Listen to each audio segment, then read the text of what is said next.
खुलुमबाय रायजो राजाफोर आंनि न'खराव बेबायदि उसुबिदा जानानै दङ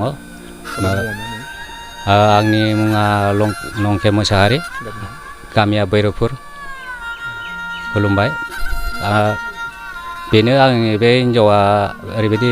गोबाव समनिफ्राय बेमार जानानै थाबाय बिदिनो फार्स्टआवहाय बिदि खुजुलि जादोंमोन बे खुजुलिनिफ्रायनो मा जालांदों बेखौ हमनो हायासै दायो केन्सार सिस्टेमावहाय जानानै दं 3 बोसोर जानानै थाबाय 3 बोसोरावबो दासिमानो आं बहुद मोसौ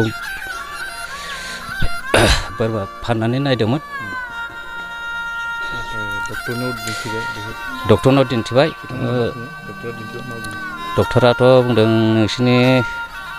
डकुमेन्ट्स बानायनाया मास मोनसेसो लागोन गोदान आल्ट्रासाउन्ड खालामनांगौ गोदान स्केनिं खालामनांगौ बिदिनो ब्लाड टेस्ट गोदान खालामनांगौ मास मोनसेनि उनावसो नोंसिनि अपारेशना जागोन बेबायदि होननायखाय आङो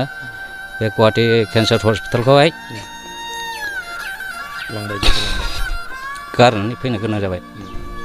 बे माने मेडिकेलाव केन्सार हस्पिटालाव लांदोंमोन बेसेबां दिन लाखिखो बेवहाय आं ओरैनो मालायनि न'आव थाहैनो गोनां सानबा थाहैबाय बिनि उनावहाय आरो सप्तासेसो थाहैबावनाय जादों आरो बेवहाय आङो फैसानि थाखायनो गारनानै फैनो गोनां जाबाय फैसा हायैयाव न'आव लाबोफिनबाय आङो बे डेपुटि चिफनो मोनसे सानसे समाव आं एप्लिकेसन गांसे होबोदोंमोन बे एप्लिकेसना दायो 8 माससो जाबाय बियो आंखौ माने आं गेजेराव खनसे खबर लाहैदोंमोन दा बेबादि माने फैयाखै होननानै फान गैया होनना बुंहरबाय बेनिखायनो आं सानबाय दे बिदिबाथ' एरियानि डेपुटि चिफबाबो बिसोरो बेमार जानाय मा जानायफोरखौ जेबो एक्सन लानाय नङा होननानै आङो बिदिनो थाबाय आरो आं बिसोरजों रायलायनोबो जायाखिसै आरो आं फैबाय रायजो राजाखौ आं बेनि बेमारनि थाखाय नायनो थाइसे थाइनै अनसुंथाइ लुबैदों आरो न'खरावथ' आंहा जेबो गैखाया सासे फरायनाय दं बेखौबो 10आवहाय फरायदोंमोन दा गाननाय जोमनाय ड्रेस होनो हायैनि थाखाय बियो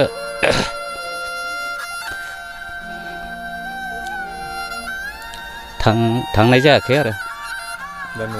न'आव दंथ'यो गोबाव सम माने खरसा होनो हायैयाव थांनो हायाखै बेबादि माने ओरैनो अनसुंथाइ हिसाबै जिथु खामानिया जानांगौमोन आरो होजानाय जानांगौमोन जेरैबायदि मोननांगौ अपारेशना जानांगौमोन खिन्थु अपारेशन जायै बादि बेबायदि मोनसे ओरैनो बे अपारेशन जागोन पेसेन्टआ जास्ट ओंखाम जानानै ना बेदर जानानै थांना थानायनिल' बिदि खरसाफोर हरनायखौ जों नुनो मोन्दों आरो दा आङो बेखौनो खावलायगोन जोंनि जिथु भैरबकुन्द 38 नं भैरबकुन्द कन्स्टिटिउन्सननि बिटिसिनि MCLA प्लास बिटिसिनिनो डेपुटि चिफ लोगोसे 69 नं उदालगुरि समस्तिनि बिधायक MLA बिथांखौ आङो खावलायगोन जे बे आंनि फंबायनि हिन्जाव बिहि जिथु केन्सार बेमार जानानै थादों बेयाव एसे माने अनसुंथाइ होनो थाखाय आङो खावलायगोन बिथाङा जाहाथे गावनि ओनसोलनि गावनि गामि खाथिनि सिमनानि गामि हिसाबै नायसनगोन ओरै होननानै आङो मिजिंथियो एसे गाबोन एसे बारा जालांबाय आरो बेनिखायनो दा न'फ्राबो हनै फरायनाय फिसालाफोर दंमोन बेखौबो